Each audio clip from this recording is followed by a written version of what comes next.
Example number 7, chapter number 8.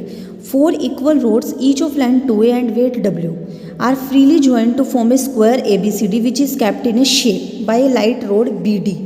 ठीक है, सिर्फ इतना. And supported by horizontal plane with BD horizontal. मतलब ABCD एक स्क्वायर बन जाएगा और BD उसके लिए हॉरिजॉन्टल का काम करेगा. BD एक which is kept in shape light road BD road का काम कर रहा है. रोड में थ्रस्ट होती है, थ्रस्ट की डायरेक्शन अपवर्ड होती है.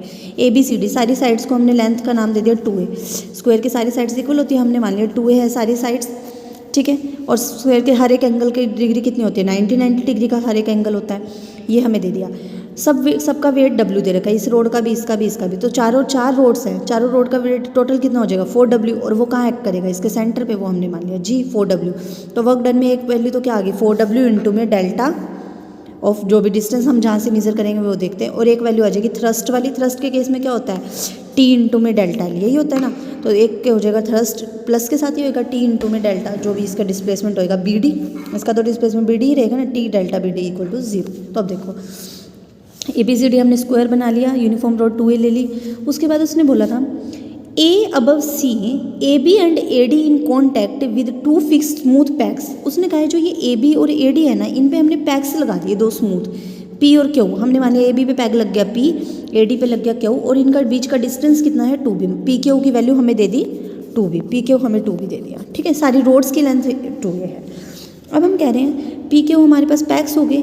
पैक्स का हमने एक सेंटर का पॉइंट ले लिया K, इन पैक्स को ज्वाइन कर दिया, इसका सेंटर पॉइंट K ले लिया. तो अब हम जितने भी डिस्टेंस मेजर करेंगे ना K से करेंगे. ठीक है, तो देखो 4W इंटू में डिस्प्लेसमेंट कितना आ जाएगा, सारा वेट G पे एक्ट कर रहा है और हम कैलकुलेट कर रहे हैं K से डिस्टेंस. तो 4G इंटू में KG, 4W इंटू में डेल्टा KG. और रोड का इस वाली का कितना हो जाएगा, थ्रस्ट के केस में क्या होता है T इंटू डेल्टा L, तो T इंटू में BD इक्वल टू 0. ये हो जाएगा हमारे पास टोटल. तो हमें क्या क्या वैल्यू चाहिए, एक तो हमें KG निकालना है और एक हमें BD निकालना है. तो देखो कैसे निकालेंगे इसमें, ध्यान से देखो.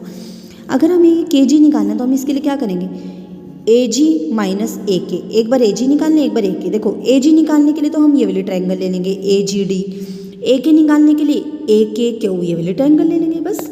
और क्या चाहिए हमें, BD की वैल्यू चाहिए. BD की वैल्यू कैसे निकालेंगे, GD निकाल लेते हैं हम. AGD ट्रायंगल में ही GD भी निकाल लेते हैं. GD का डबल करेंगे तो BD बन जाएगा ना, हम सारी वैल्यू निकाल लेंगे. तो देखो कैसे निकालते हैं, ध्यान से देखो. अब हमें सबसे पहले ये देखो, ये PQ पूरी की पूरी 2B थी ना, PQ की लेंथ 2B थी ना. तो अगर हम इतनी लेंथ देखें तो ये कितनी हो जाएगी B. तो पूरी 2B थी तो इतनी तो B हो जाएगी ना. अब इस ट्रायंगल में देखो AKQ में देखो AK बाय में KQ, परपेंडिकुलर बाय में बेस. परपेंडिकुलर कितना है KQ, बाय में बेस कितना है AK. परपेंडिकुलर बाय बेस क्या होता है tan थीटा ना.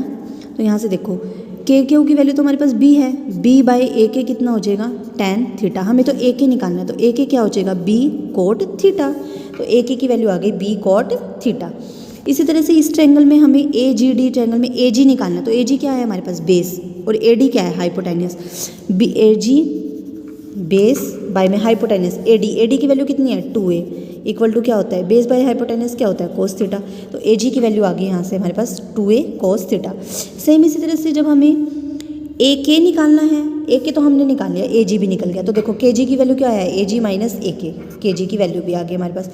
सेम हमें BD की वैल्यू के लिए हमें GD निकालना है. GD देखो कैसे निकलेगा, इस पूरे ट्रायंगल में GD क्या है परपेंडिकुलर बाय में हाइपोटेनियस क्या होता है साइन थीटा.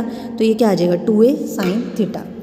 ठीक है, और BD जो होता है उसका ट्वाइस होता है तो 4a साइन थीटा. तो सारी वैल्यूज़ के यहाँ पुट करेंगे, सॉल्व कर लेंगे तो हमारे पास T की वैल्यू आ जाएगी. ठीक है, लेकिन अब देखो इक्विलिब्रियम के केस में क्या होगा, देखो स्क्वायर में हर एक एंगल कितना होता है 45 डिग्री का. जब इक्विलिब्रियम एस्टेब्लिश होगा तो दोनों एंगल इक्वल पार्ट हो जाएंगे. पूरा एंगल 90 डिग्री का है स्क्वायर का, तो इक्विलिब्रियम के केस में हाफ हो जाएगा ना. तो एंगल कितना आ जाएगा 45 डिग्री. तो थीटा की जगह 45 डिग्री पुट करना और हमारे पास टेंशन की वैल्यू, स्ट्रिंग की स्ट्रेस की वैल्यू आ जाएगी जो उसने फाइंड आउट करने के लिए कही थी हमें.